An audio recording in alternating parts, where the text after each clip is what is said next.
বুদ্ধিমানেরা কখনো প্রতিশোধ নেয় না, হেসে বেরিয়ে চলে আসে। বন্ধুত্ব শেষ হয়ে গেলেও গোপন কথাগুলো গোপন রেখো, কারণ একসময় সে তোমাকে বিশ্বাস করত। সহজ সরল মানুষের সবচেয়ে বড় ভুল হলো তারা গোটা জগৎটাকে নিজের মতো সহজ সরল ভাবে। সেই কারণেই তারা বারবার ঠকে যায়। নিজের অবস্থান নিয়ে কখনো গর্ববোধ করো না, কারণ এই বিশ্বে সবকিছুই পরিবর্তনশীল। মনে রেখো, রাজাকেও মাটিতে পা ফেলতে হয়। জীবন যখন আমাদের কিছু দেয় তখন হিসাব করে না, আবার যখন ফিরিয়ে নেয় তখন দয়াও করে না। অতিরিক্ত কাউকে বিশ্বাস করো না, অতিরিক্ত কাউকে ভালোবেসো না, অতিরিক্ত কারো প্রতি আশা করো না, কারণ এই অতিরিক্ত শব্দটি একদিন তোমায় অতিরিক্ত কষ্ট দেবে। যদি হয় তাহলে সামনের দিকে চলুন, কারণ পিছনে টানার জন্য তো হাজারো মানুষ আছে। বিবেকের চেয়ে বড় আদালত এই পৃথিবীতে কিছুই নেই। অন্যকে কাঁদালে নিজেও কাঁদতে হবে, শুধু সময়ের অপেক্ষা। সব সময় শান্ত থাকুন, জীবনে নিজেকে অনেক মজবুত ভাবুন, কারণ লোহা ঠান্ডা হলেই বেশি শক্ত হয়, গরম হলে তো তাকে যেমন খুশি আকার দেওয়া যায়।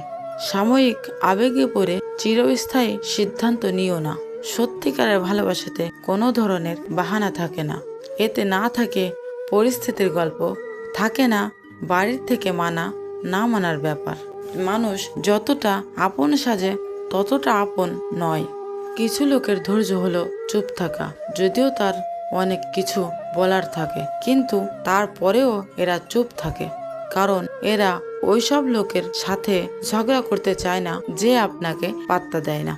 সোজা কথা, আপনিও তাদের পাত্তা দেবেন না, যে যতই বড় বিখ্যাত মানুষ হোক না কেন। একটা কথা সব সময় মনে রাখবেন, আপনার জগতে আপনিই রাজা। মায়া এক অদ্ভুত জিনিস, কাছে থাকলে কমে আর দূরে চলে গেলে বাড়ে। এমন সঙ্গী বাছাই করুন যাদের আচরণ আপনার চেয়েও ভালো, কারণ আপনিও সেই দিকে চালিত হবেন। বিচিত্র চরিত্রের মানুষ আছে এই সমাজে, যেখানে কেউ হাসে, কেউ হাসায়, কেউ কাঁদে, কেউ কাঁদায়, কেউ খেলে, কেউ খেলায়। তবে এই হাসি কান্নার খেলায় সবচেয়ে বড় খেলোয়াড় তিনি, যিনি সমাজের খেলা মঞ্চে খেলে যান পাক্কা অভিনেতার মতো।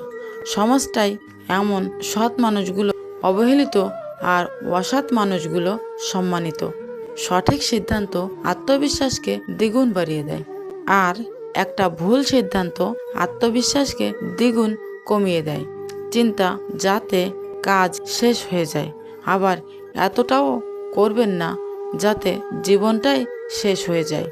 এই দুই ধরনের প্রেমে কোনো দুঃখ নেই, সৃষ্টিকর্তার প্রতি প্রেম আর মা বাবার প্রতি প্রেম। স্বার্থপর মানুষগুলো ভালো করে জানে কখন মানুষকে ব্যবহার করতে হয় আর কখন অবহেলা করতে হয়। শরীর স্পর্শ নয়, চোখের দিকে তাকিয়ে মনে স্পর্শ করাকে ভালোবাসা বলে।